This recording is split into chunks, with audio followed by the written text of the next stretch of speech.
চলন্ত ট্রেনের সঙ্গে পাল্লা দিয়ে ছুটছেন এক তরুণী।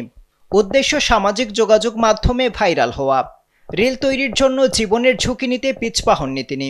পাথর দেওয়া অসমান রাস্তা দিয়ে ট্রেনের সমান্তরালে ছুটে যাওয়ার চেষ্টা করেছেন ওই তরুণী।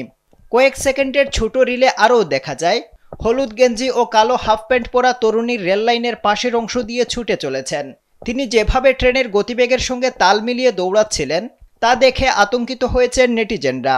কারণ যখন ট্রেনটি দ্রুত গতিতে রাস্তা অতিক্রম করে তখন এর সঙ্গে দৌড়ানো যে কেউই তার ভারসাম্য হারিয়ে ফেলতে পারেন। স্যান্ডেলিনা সো, রূপচর্চায় আভিজাত্য। ফলে তরুণী রেল লাইনে ছিটকে পড়ে আঘাত কিংবা দুর্ঘটনার কবলে পড়তে পারতেন বলেও আশঙ্কা প্রকাশ করেছেন তারা।